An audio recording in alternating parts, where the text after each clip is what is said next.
hiwaga nga matipapakalo.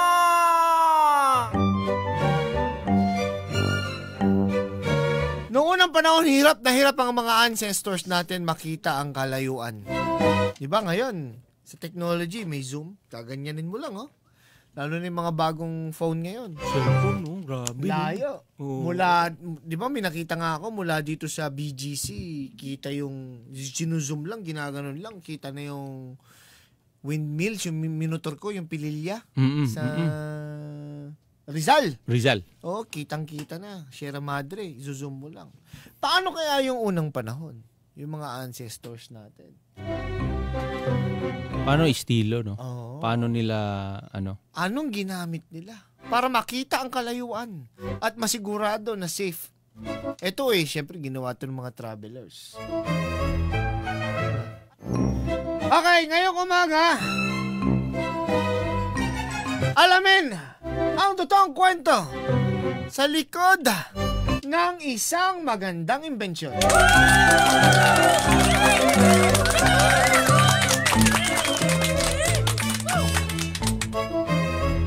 Pangalan ko nga pala, Papa Jepoy. Taong 1608, may isang glassmaker, eyeglass maker. Kilala nyo ba si Galileo Galilei?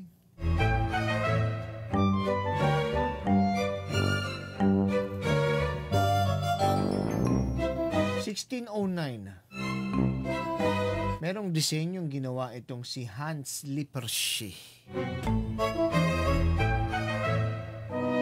sa bansang Netherlands. Nakapunta ka na dyan sa Netherlands, Papa Carlo? Oo. Ha? Oo. Netherlands? Isa sa mga paborito kong ano doon, Papa Jepoy, yung kinakain. Ang sarap. Halimbawa, punta ako sa Middle East. Mga ano dyan, kebab, shawarma, China, noodles, di ba? Mami, dim sum. Sa Netherlands,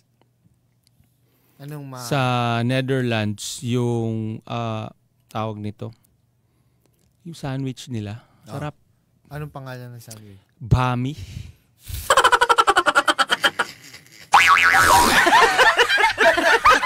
Pagkagat mo, may toge. Wala pa ako nakitang toge sa Netherlands. Bami sandwich. Meron sa SM yan.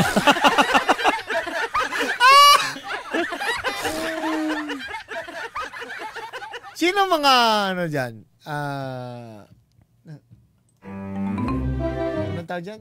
Sino yung, ano yung mga tourist destination dyan sa Netherlands?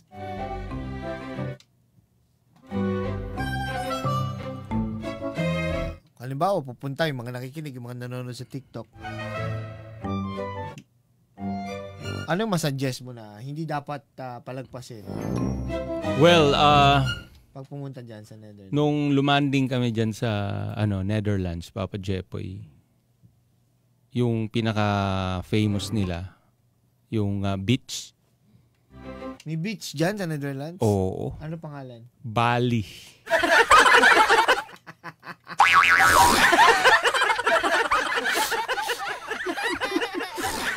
Parang lumalayo ka, brad. Oo. Parang nasa Southeast Asia ka. Nasa Europe tayo, sa brad. Sa Bali. Tsaka yung nila, yung scenic tea plantations dun sa Bandung. Bandong? Oo, Bandung. Para sa may Samar yan,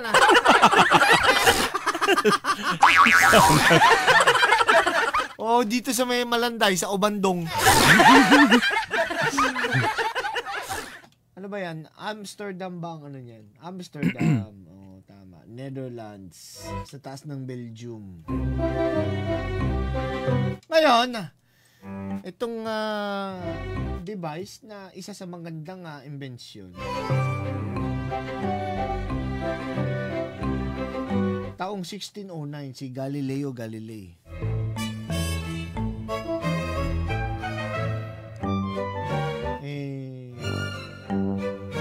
nakita niya yung gawa ni Hans Lippershey, yung gumagawa ng eyeglasses noong unang panahon, 1600s. Sabi niya, kailangan ng may mas makita pa, na mas malayo. Yung sobrang layo, hindi lang pang reading glasses.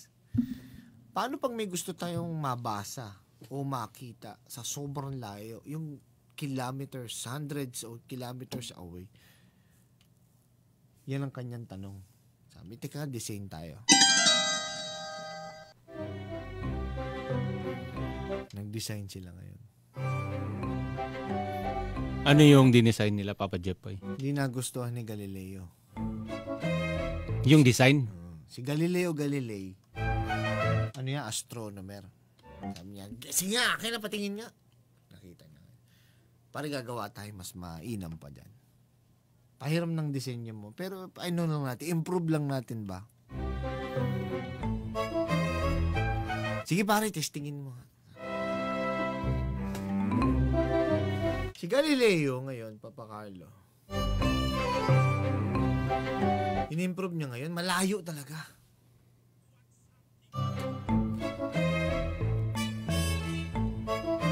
Tinawagan niya ngayon si Hans. Pare, gawa na, testingin natin.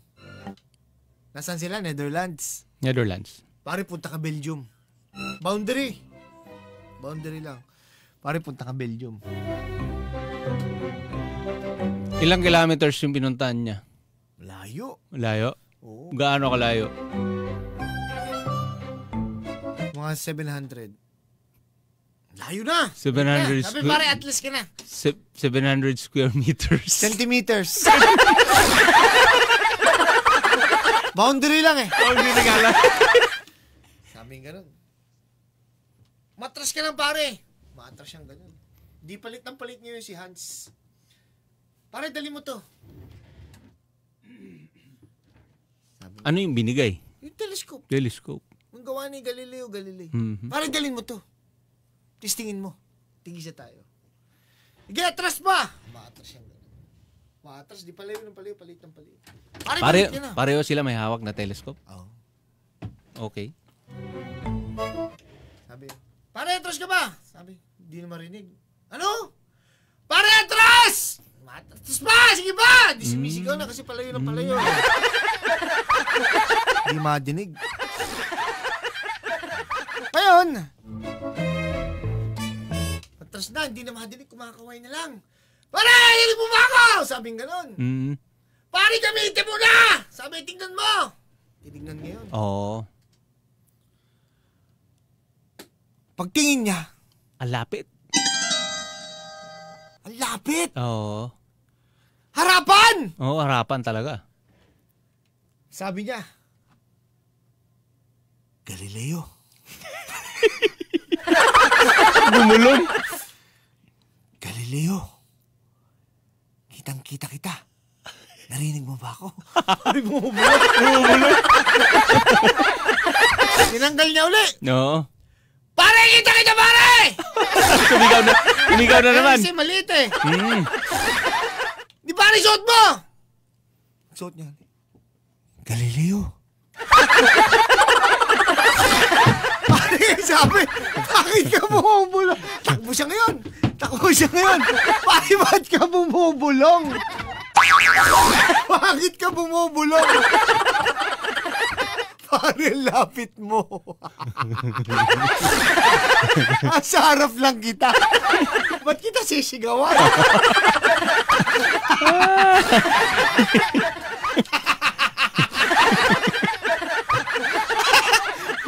Pero napepekean ako sa tawa mo. Napepekean ako. Parang pinaplastic mo na. Parang hindi ka pa rin kumbinsido doon sa alamat mo. Ayoko nang ganyan eh. Ayoko. Nakita niya gumaganyan siya. Ayoko nang body language siya. Gumaganyan. Parang hindi siya interesado. Parang diskumpiyado. Gumaganyan siya. Oh. O, kita mo. Walang reaction. Zero. Tignan nyo. Walang reaction. Oh. Kontra. Hindi naman. O, sige, kwento mo. Papa Jepoy, bago pa natin nagamit ang modernong Hubble Space Telescope.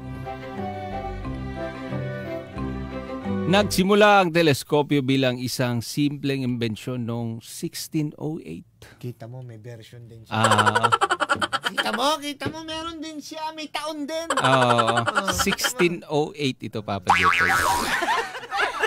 Ngayon, sige, kwento. Pero ano naman to, kumbaga yung kwento mo naman ay, ano naman to, Papa? Legit naman yung kwento ni Papa Jeffoy. Ito lang, para ano lang ba? Kumbaga, nilinaw ko lang itong kwento ko.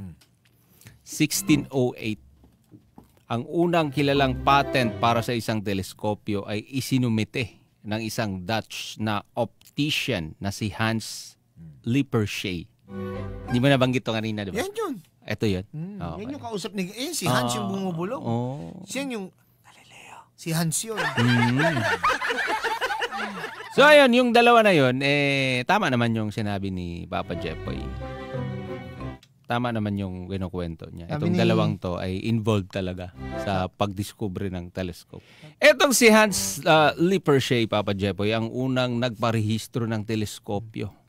So, 1609, Papa Jeffoy, ginamit nila itong invention nila upang obserbahan ang kalangitan. Yun, astronomy. Astronomy. Ginawa niyang mas makapangyarihan ang teleskopyo. Kaya naman, Papa Jeffoy, dito natuklasan ng 4 na pinakamalalaking buwan ng Jupiter. Ang Lo, Europa, Ganymede at Callisto. Nakita niya mga bundok at lambak sa buwan na nagpapatunay na hindi ito isang... Sobrang layo naman nun! Nakita yung lubak! Papa Jeffoy. Nakita niya? At meron pang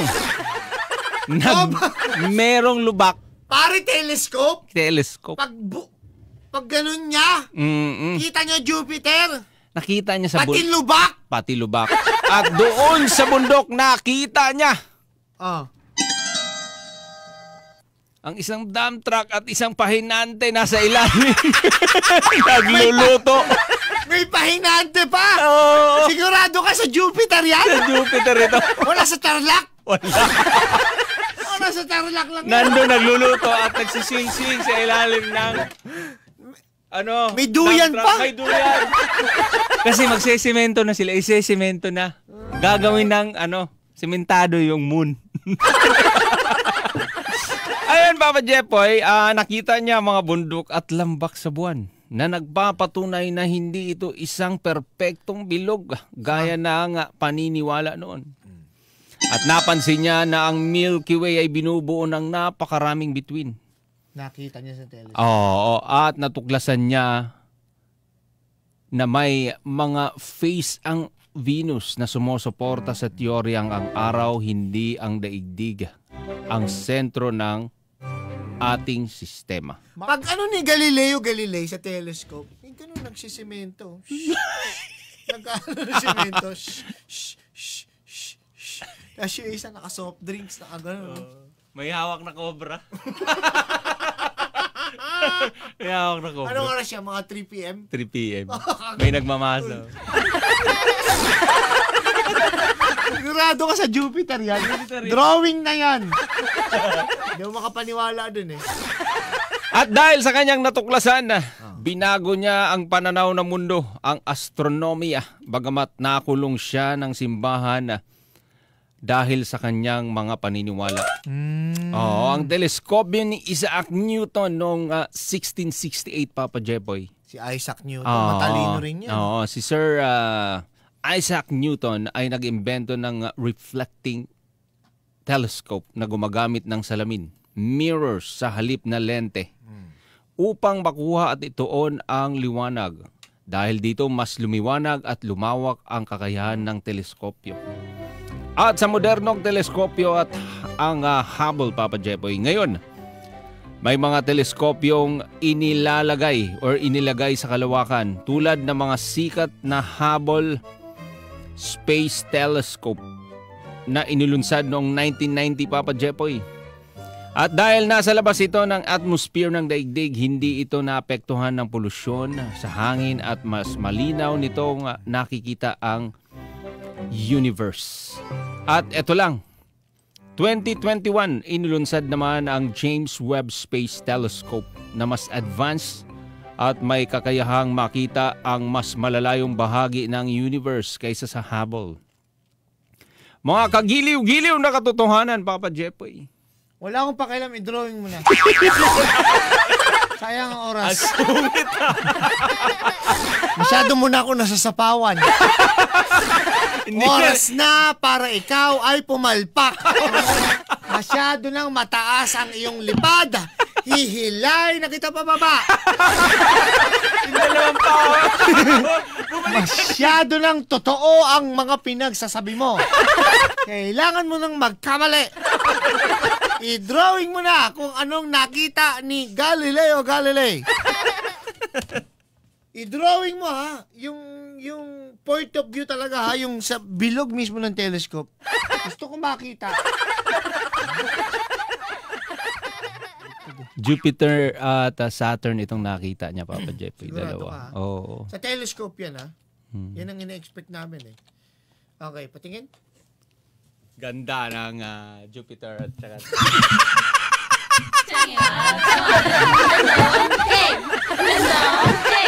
Game start! Ganda. Parang... Dalawa to eh. Parang hindi buwan yan, pare, mabuhok. Mabuhok? Patingin ka ulit. Pare, wala sa Jupiter yan, pare. Saan ba to? Parang nasa farm yan.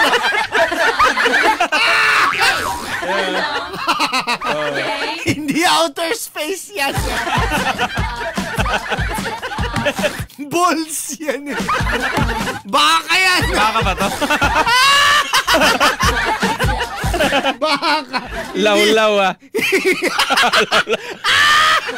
Sabi ni Galileo, wow! Wow! Wow! May buwan!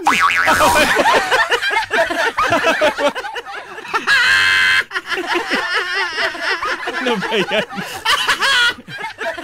Sa Bisaya tawag dyan. Lagay. I'm trying to kiss your lips for real. Barangay LS 97.1 Forever Number 1